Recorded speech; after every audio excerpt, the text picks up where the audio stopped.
ঈদের দিনে অপরিচি দেওয়া বন্ধ রাখে নাই মালয়েশিয়ান ইমিগ্রেশন। আসসালামু আলাইকুম মালয়েশিয়া প্রবাসী ভাইয়েরা, আশা করি সবাই ভালো আছেন। কিছুদিন আগে আমি একটা ভিডিও দিয়েছিলাম যে মালয়েশিয়াতে এখন আর অপরাসি দিবে না যদি কোনো কমপ্লেইন না থাকে। আমি এই ভিডিওটা বানাইছিলাম, অনেক জায়গার থেকে নিউজ শুনছি, যেসব জায়গার থেকে নিউজগুলো শুনছি বিশ্বস্ত জায়গা, আর অনেক ভিডিও দেখছি যে এই ভিডিওগুলোতে বলা হয়েছে যে এখন থেকে মালয়েশিয়াতে কোনো রকম কমপ্লেইন ছাড়া আর অপারেসি দিবে না, অপারেসি দেওয়া স্থগিত করা হয়েছে। এটা অনেক বড় বড় ইউটিউব যারা চালা, অনেক বড় বড় পেজ যাদের আছে তাদের কাছ থেকে তাদের ভিডিও দেখছি। তারপর অনেক যারা বড় বড় বস আছে তাদের কাছ থেকে নিউজ পাইছি যে এখন থেকে অপারেসি আর দিবে না কমপ্লেইন ছাড়া। কিন্তু এটা যেটা শুনছি হয়তোবা তারাও সঠিক শুনছে বা সত্য হইতে পারে, যে এরকমটা হয়তো বলা হয়েছে বা তারাও কোনো বিশ্বস্ত জায়গা থেকে নিউজ পাওয়ার পরে হয়তো তারা বলছে। কিন্তু মালয়েশিয়া ইমিগ্রেশনের কোনো বিশ্বাস নাই। মালয়েশিয়া ইমিগ্রেশন যেহেতু ঈদের দিন অপারেসি দিতে পারে, শুক্রবারে মসজিদের থেকে অপারেসি দিয়ে লোক ধরে নিতে পারে, তো তাদের কথা এটা যোগ্য যোগ্য না, বিশ্বাস করার মতন না।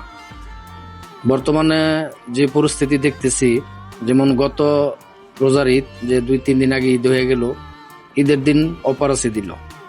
তারপর কিছুদিন যাবৎ ভিডিও দেখতেছি যে মসজিদ থেকে লোক ধরতেছে, তারপর বিভিন্ন মার্কেট থেকে লোক ধরতেছে। আজকে কয় তারিখ? আজকে 24 তারিখ। আজকে সম্ভবত বুকিত বিনতাঙে অপারেসি দিয়ে অনেক লোক ধরে নিছে, অনেক লোক ধরা পড়ছে। কিন্তু লোকজন ধরা পড়তেছে আমাদের বাংলাদেশি লোকজন খুব কম, অন্যান্য দেশের লোকজন বেশি, বিশেষ করে ইন্দোনেশিয়ার লোকজন গুলা ধরা পড়তেছে বেশি। তারাই এখন বর্তমানে অবৈধ বেশি। আমাদের বাংলাদেশি এরা অবৈধ অনেকটাই কমে গেছে, কারণ এই সুযোগে আমাদের বাংলাদেশি অনেক প্রবাসী ভাইয়েরা দেশে চলে যাইতেছে। তো এখন বলবো ভাই, আপনারা যারা আছেন মালয়েশিয়াতে, যারা অবৈধ আছেন, আপনারা সাবধানে থাকবেন।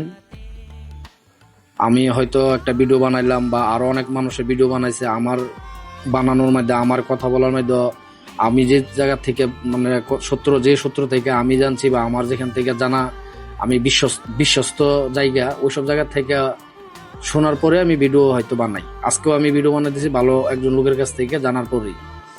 তো তারপর নিজের চোখেও কিছু দেখতেছি। তারপর আপনারা বলবো ভাই, মালয়েশিয়াতে যারা আছেন, অবৈধ যারা আছেন, অপারেসি দিয়ে বন্ধ করুক অথবা অপারেসি দেখ, আপনারা যেখানে আছেন সাবধানে থাকেন। আপনারা যারা অবৈধ থাকতেছেন, আপনারা কোনো না কোনো সমস্যার কারণে অবৈধ থাকতেছেন মালয়েশিয়াতে, আপনাদের নিজেদের ইচ্ছাকৃতভাবে থাকতেছেন না।